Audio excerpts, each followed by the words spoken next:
디모데후서 2장 8절부터입니다. 내가 전한 복음대로 다윗의 씨로 죽은 자 가운데서 다시 살아나신 예수 그리스도를 기억하라. 복음으로 말미암아 내가 죄인과 같이 매이는 데까지 고난을 받았으나 하나님의 말씀은 매이지 아니하니라. 그러므로 내가 택함 받은 자들을 위하여 모든 것을 참음은 그들도 그리스도 예수 안에 있는 구원을 영원한 영광과 함께 받게 하려 함이라. 미쁘다 이 말이여. 우리가 주와 함께 죽었으면 또한 함께 살 것이요 참으면 또한 함께 왕노릇할 것이요 우리가 주를 부인하면 주도 우리를 부인하실 것이라. 우리는 미쁨이 없을지라도 주는 항상 미쁘시니 자기를 부인하실 수 없으시리라. 아멘. 디모데후서 2장 1절에는 내 아들아 그리스도 예수 안에 있는 은혜 가운데 강하고 내가 많은 정인 앞에서 내게 들은 바 충성된 사람에게 부탁하라고 합니다. 복음을 전하라고 하는 거죠. 바울 사도께서 영적인 아들 디모데에게 복음을 전하라, 부탁하라, 가르치라고 합니다. 다른 사람이, 충성된 사람이 또 다른 사람에게 진리를 가르칠 수 있도록 그렇게 가르치라고 하는데, 어떻게 그러면 충성된 사람에게 복음을 부탁할 것인가? 에 대해서는 구체적인 방법적인 방법론을 전혀 말하지 않습니다. 예를 들면 우리가 회사에 가서 영업사원들에게 영업사원 교육을 시키잖아요.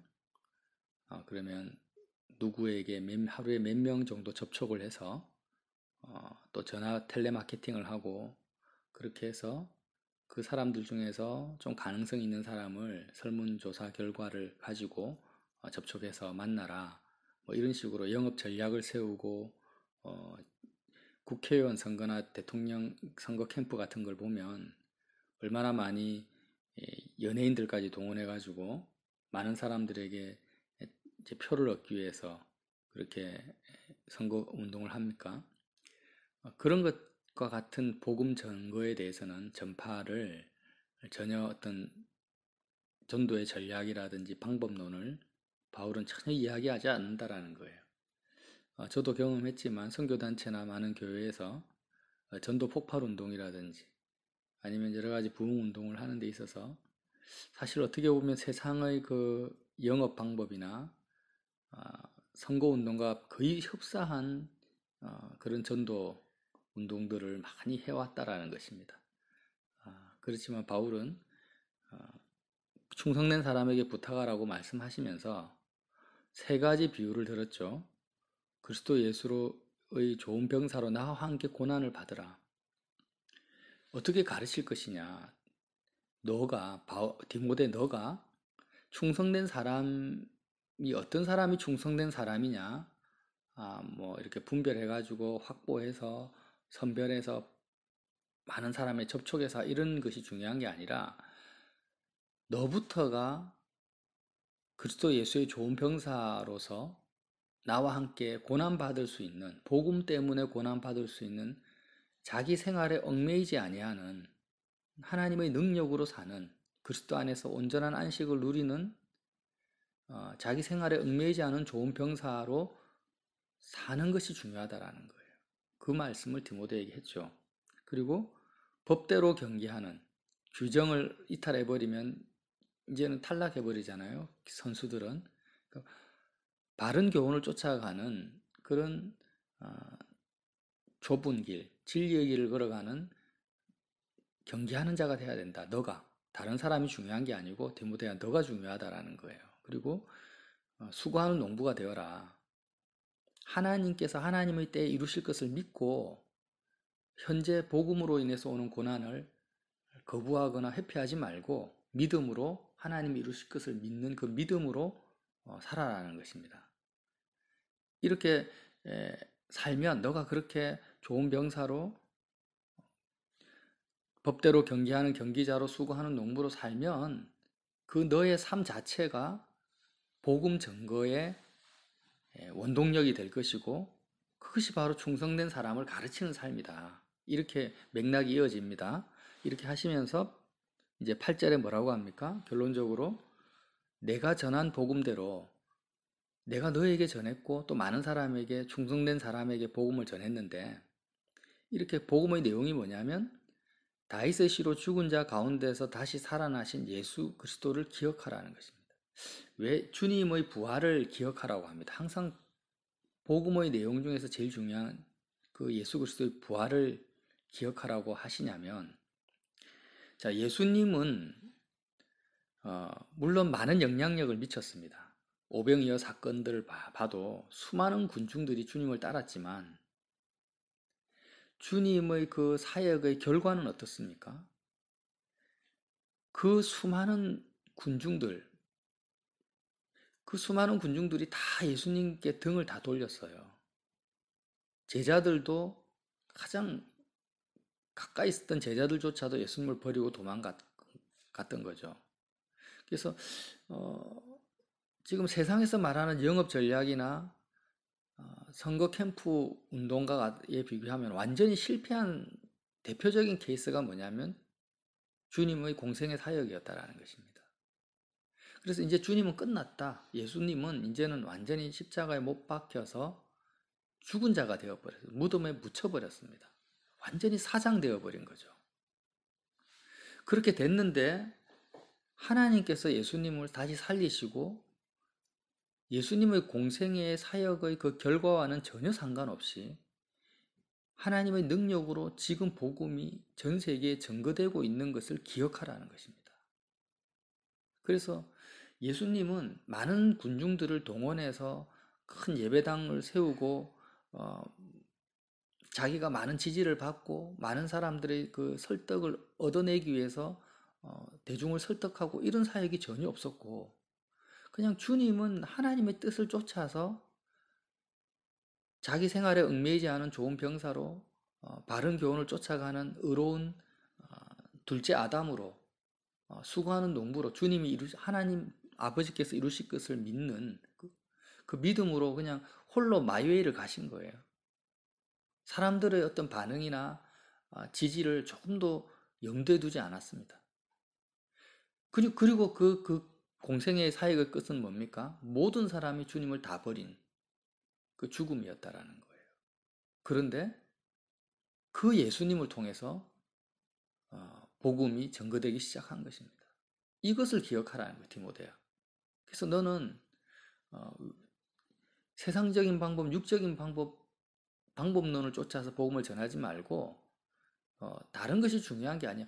너 자신이 이런 예수 그리스도의 그 주님이 가신 그 길, 주님을 따라가는 것이 중요하다. 그러면 하나님께서 하나님의 능력으로 복음이 전거되는 거지 인간적인 수단과 방법으로 복음은 전거되는 것이 아니야. 이것을 기억하라는 것입니다. 그래서 9절에 복음으로 말미암아 내가 죄인과 같이 매이는 데까지 고난을 받았으나 하나님의 말씀은 매이지 아니하리라. 지금 나도 마찬가지야. 1차, 2차, 3차 전도 여행을 통해서 많은 복음을 전했지만 나는 지금 로마에서 죄인의 신분으로 감옥에 갇혀 있다. 사람들이 말하기는 참 바울이 저렇게 감옥에 갇혀서 어떻게 복음을 전할 수 있냐. 아무것도 할 수 없는 위치에 있구나라고 말할지 모르지만 내가 죄인과 같이 감옥에 갇혀 있다고 해서 복음도 갇히는 것이 아니라는 것입니다. 하나님의 말씀은 결단코 매이지 않습니다. 뭐만 하면은요. 내가 주님의 길을 가기만 하면 내가 중요하다라는 거죠. 환경이 중요한 것도 아니고 사람들이 중요한 것도 아닙니다. 예를 들면 자, 하나님은 전지전능하시고 창조주라는 것입니다. 요셉이 형들에 의해서 노예로 팔렸습니다. 그리고 보디발의 아내의 그 괴뢰학 때문에 감옥에 갇혔습니다. 그러면 이제 사람들의 입장에서는 형들이 원망스럽고 보디발과 보디발의 아내가 문제죠. 감옥에 갇힌 상황이 문제라고 생각합니다. 그러나 복음은 절대 매이지 않는 거예요. 뭐만 하면요. 요셉 스스로가 좋은 병사로 자기 생활에 얽매이지 않은 좋은 병사로 살아가는 이상 수고하는 농부의 믿음을 버리지 않는 이상 복음은 절대 매이지 않습니다. 하나님의 때에 요셉이 총리가 된 것처럼 하나님의 때에 하나님이 다 이루실 것을 요셉이 믿으면 된다라는 거예요. 모세 한 사람이 80년 동안 연단을 받습니다. 왕자로서 연단받고 40년 동안 또 광야에서 연단을 받죠. 왜 하나님께서 모세 한 사람을 그렇게 80년간의 연단의 훈련 속에 돌입시켜서 준비시키겠습니까? 전능하신 하나님의 능력이 나타나기 위해서는요, 자기 생활에 매이지 않는 한 사람이 필요했던 거예요. 애굽의 바로의 그 절대적인 군사력과 세상 권력은 아무 문제가 되지 않습니다. 250만 명의 이스라엘 백성이 노예 생활하는 것 아무 문제되지 않습니다. 하나님 앞에서는 문제될 것이 없습니다. 유일하게 문제는 뭐냐면 나 자신이에요. 내가 매이는 거예요. 내가 생활에 매이고 내가 바른 교훈을 쫓아가지 않고 내가 눈에 보이는 것, 귀에 들리는 것에 마음을 빼앗겨 버리는 것입니다. 나는 내 인간적인 영역 안에서 봤을 때는요, 나는 아무것도 아니에요. 사람들이 때리면 맞아야 되고 권력에 눌려버리죠. 짓밟히는 인생일 뿐입니다. 그러나 내가 하나님의 전능하신 손에 붙잡혀 있는 이상에는 나에게 문제될 것은 아무것도 없다라는 거예요. 요셉처럼 모세처럼. 디모데도 마찬가지고 바울도 마찬가지라는 거예요. 자, 너가 끝까지 예수 그리스도를 따라가기만 하면 된다. 좁은 길을 걷기만 하면 돼. 사람들이 뭐라고 하든지, 너의 말에 동의를 하든지, 아니면 너를 미친 사람 취급하든지, 감옥에 가두든지, 이스라엘 백성들이 모세를 향해서 돌을 던져서 쳐 죽이려고 집단으로 달려들어도 그것은 문제될 것이 아니다. 모세야, 너가 주님 앞에서 주님의 말씀에 그대로 온유함으로 순종하면 된다라는 거예요. 지금 그 말을 하고 있는 거죠. 우리가 하나님을 믿기 전에는, 하나님의 자녀가 되기 전에는 많은 것들이 문제였습니다. 우리는 할 수 있는 것이 한계였어요. 내가 육신적으로 나의 능력이 있는 내 능력의 폭 안에서만 내가 뭔가를 할 수 있었던 것이 있었지만, 구원받고 거듭나고 하나님의 자녀가 된 이상에는 마이웨이 길을 가면 됩니다. 나의 길을 가기만 하면 돼요. 나머지는 하나님의 때에 하나님께서 다 이루실 거라는 거예요. 흔들리지 마라. 두려워하지 마라. 하나님이 너에게 주신 것은 두려워하는 마음이 아니라 능력과 사랑과 절제하는 마음뿐이다. 보이는 것에 미혹되지 말라는 거예요. 왜? 자, 10절에 그러므로 내가 택함 받은 자들을 위하여. 택함 받은 자들은 하나님이 택하시고 부르시죠. 택한 자들이 복음을 받아들입니다. 그래서 이 택함 받은 자들을 위하여서 뭘 합니까, 바울이? 연예인들 동원해가지고 세상 권력과 결탁해서 스피커 틀어놓고 복음 전하는 것이 아니고, 내가 택함 받은 자들을 위해서 복음을 전하는데 어떻게 해요? 모든 것을 참으면. 지금 감옥에 갇혀가지고 있는 거예요. 복음 전하기 위해서 감옥에 갇혀 있는 거예요. 갇히게 하신 거죠, 하나님.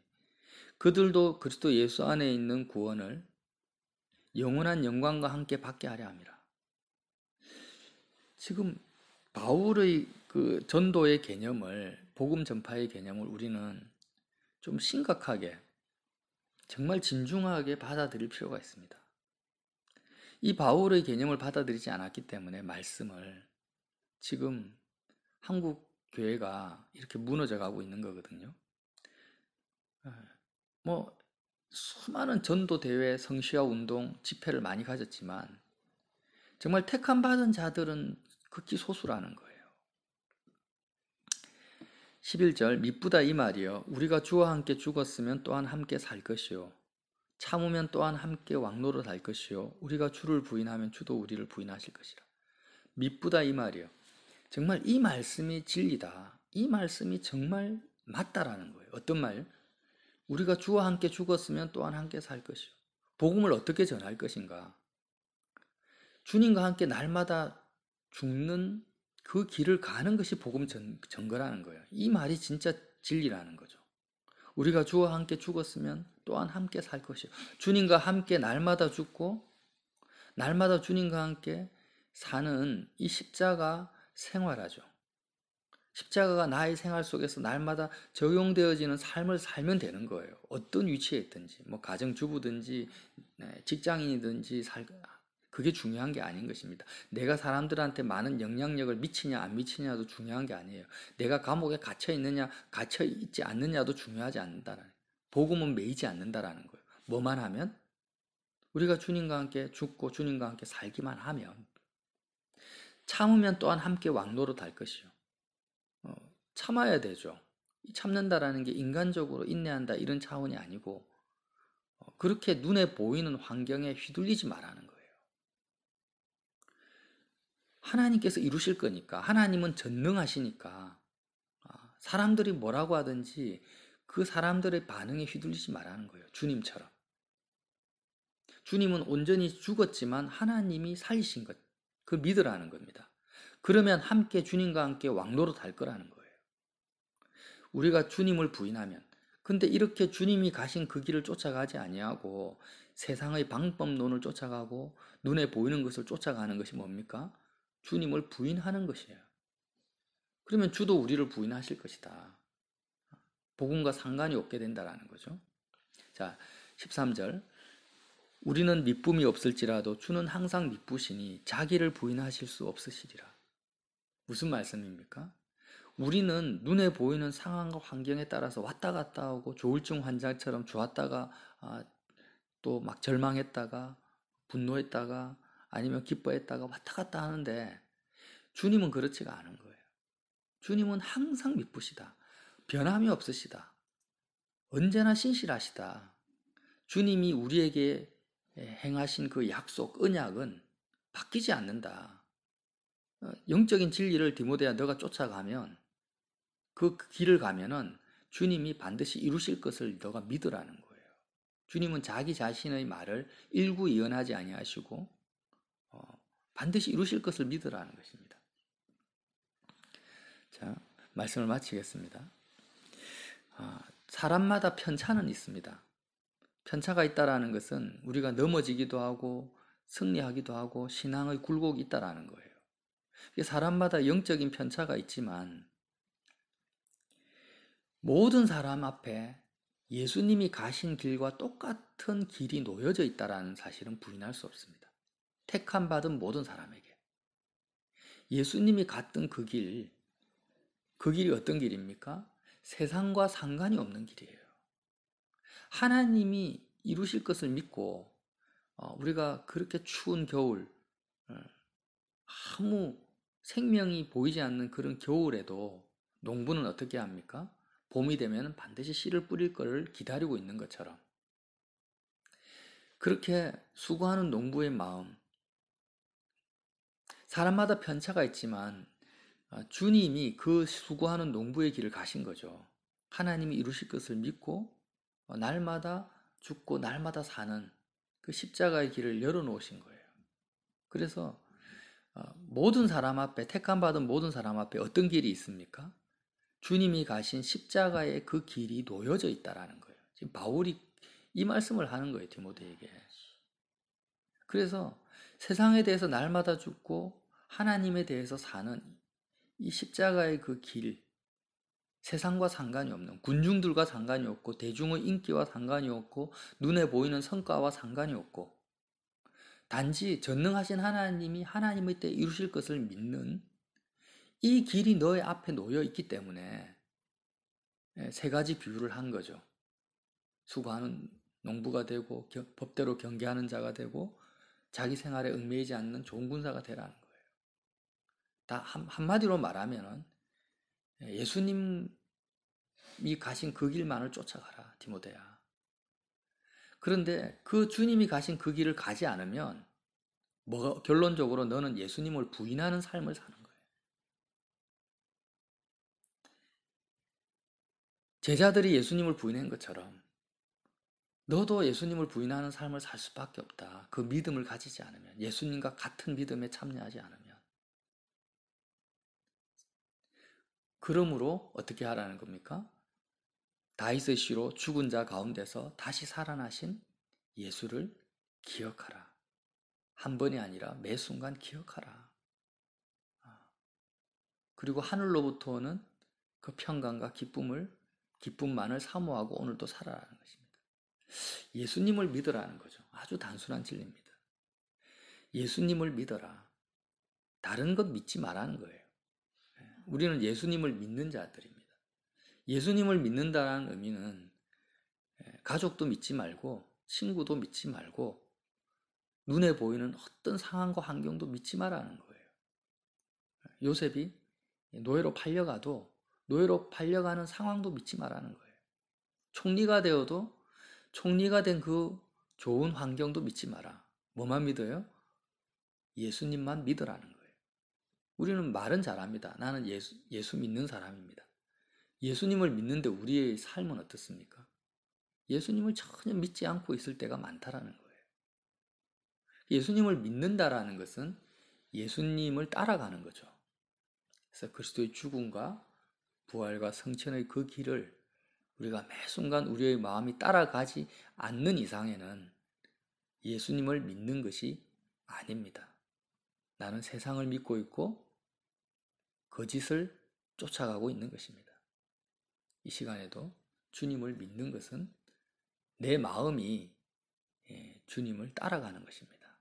이 사실을 다시 한번 새기시고 오늘 하루 온전히 오직 우리의 믿음의 대상, 유일한 믿음의 대상이 되신 예수 그리스도만을 믿는 저와 여러분 되시기를 예수님 이름으로 빌어드립니다.